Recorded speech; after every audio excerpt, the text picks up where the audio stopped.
Hal penting dalam kasus Jessica adalah hakim harus membuat putusan yang menyatakan bahwa terbukti. Sementara buktinya hanya saksi ahli. Saksi ahli tidak akan pernah mengatakan terbukti. Nah, di situ dia. Jadi kalau hakim konsekuen menerapkan KUHP, harusnya Jessica itu bebas.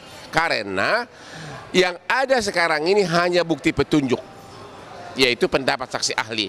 Sedangkan minimum 2 alat bukti tidak dipenuhi. Opini publik, kalau dari awal pihaknya Jessica benar-benar memperhatikan, membangun opini publik, waktu itu mungkin kasus ini tidak akan dilimpahkan. Contohnya, waktu mau 2 bulan terakhir di Polda, itulah saatnya sebenarnya ibunya Jessica menangis histeris, menangis bila perlu ke depan istana untuk menangisi kenapa putri saya ditahan tanpa alat bukti. Tapi waktu itu tidak ada gerakan seperti itu sangat saya sesalkan. Kemarin sangat saya sesalkan waktu bukti ternyata yang di bukti utama, yang rekaman CCTV itu bukan bukti asli yang disita, tapi sudah hasil ditransfer dari aslinya ke soft copy yang lain. Itu kalau saya jadi kuasanya Jessica, saya akan meninggalkan ruangan, minta izin kepada majelis, karena kalau majelis memutar itu CCTV, karena itu bukan bukti yang sah yang disita oleh penyidik. Karena bukan flash disk yang disita aslinya, tapi sudah ditransfer ke soft copy lain. Dan pada saat ditransfer ini kan segala kemungkinan bisa timbul. Bisa saja di aslinya ada orang lain yang memasukkan, tapi kemudian di flash disknya sudah hilang.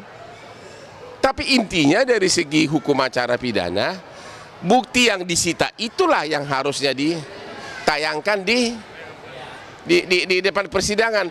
Ya itulah makanya saya waktu itu sangat menyesalkan kenapa tim kuasa hukumnya memang protes, tapi hanya sekedar protes. Kalau saya akan minta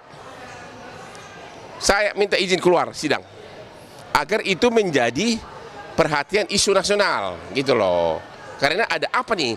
Kenapa yang diputar bukan asli daripada bukti? Itu, ya.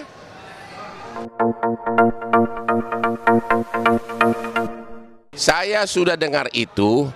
Disitulah berarti saksi ahlinya hanya menyatakan yakin penyebabnya adalah sianida, tapi yang terbukti hanya 2 mili.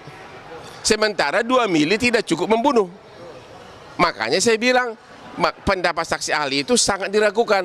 Harusnya tim kuasa hukum juga mendatangkan ahli forensik yang mengatakan bahwa terlalu dini mengatakan dia meninggal gara-gara sianida, karena tidak ada bukti. Kan intinya kan tidak ada bukti bahwa di tubuhnya itu ada zat racun yang memenuhi memenuhi volume untuk membuat meninggal gitu loh.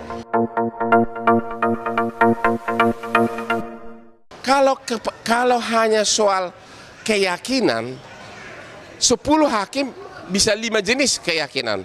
10 psikolog segitu gampang mendatangkan psikolog yang juga berbeda keyakinan dengan psikolog yang pertama. Bayangkan kalau nyawa manusia digantungkan kepada hanya pendapat yang berbeda-beda. Itu loh. Psikolog dari jaksa mengatakan ada kelainan. Saya bisa datangkan tim kuasa hukum Jessica, kalau mau bisa datangkan 100 psikolog yang berbeda dengan itu. Karena begitu gampang mendatangkan pendapat ahli yang berbeda.